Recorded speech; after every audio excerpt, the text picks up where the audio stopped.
Programme, খুবই সুন্দর আয়োজন। আমি নমিনেটেড ছিলাম, একটা কাজের স্বীকৃতি পেলাম, ভালো লাগছে। ওভারঅল খুবই সুন্দর, থ্যাংক ইউ। পর্দায় মিস করার কারণ নেই, বিকজ আমার দুটো অলরেডি সিরিয়াল যাচ্ছে। এটা একটা হচ্ছে রূপনগর, যেটার জন্য আজকে আমি অলরেডি অ্যাওয়ার্ড পেয়েছি, আর একটা হচ্ছে ব্ল্যাক অ্যান্ড হোয়াইট। এছাড়া বড় কাজ নিয়ে আসলে আমি কখনো এভাবে বলতে চাই না, সেটা আসলে আমি বিলিভ করি আকাশে চাঁদ উঠলে সবাই দেখবে। সো ইনশাল্লাহ সামনে কিছু একটা হবে, সবাই দেখবে। এটাই আসলাম বিকজ এটা আমি নমিনেশনে ছিলাম, দ্যাটস ওয়াই। আর আমি আসলে একটু বেঁচে যাই, দ্যাটস ওয়াই। আমি বলবো বিক্রমপুরের মেয়েদের সব রান্না অনেক ভালো, বাট স্পেসিফিক যদি বলা হয় আমি বলবো যে বউ ভাত আর ভর্তা, এটা হচ্ছে গিয়ে বিক্রমপুরের স্পেশাল। সবাইকে ইনভাইট আমার বাসায়। নাথিং, আমি একটা প্রেগনেন্সির একটা টাইম পার করেছি, সো ওটার কারণে আমার বডির অনেক চেঞ্জেস এসেছিলো।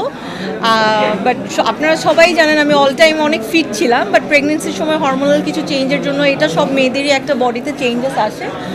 বাট যেহেতু আমার বেবির বয়স এখন 4 বছর, এখন আমার কাছে মনে হয়েছে যে এখন আমি প্রপারলি ডায়েটটা মেনটেন করতে পারবো। প্রপারলি ডায়েট করেছি আগের। আমি আসলে একটু আগেই বললাম যে আকাশে চাঁদ উঠলে সবাই দেখবে। আমি আসলে আমার কাজ নিয়ে বেশি ডিসক্লোজ করতে চাই না, বাট ইনশাল্লাহ সুন দেখা যাবে। প্রশংসা শুনতে তো সবারই ভালো লাগে, সো ডেফিনেটলি ভালো লেগেছে। অ্যান্ড আমি স্পেশালি থ্যাংক ইউ দিব আমার সব জার্নালিস্ট ভাই বোনদেরকে, কারণ সবাই আমাকে এত সুন্দরভাবে প্রেজেন্ট করেছে। সো দ্যাটস ওয়াই আমার অডিয়েন্সরা আমাকে অনেক পজিটিভলি আমি বলবো যে ট্রিট করেছে।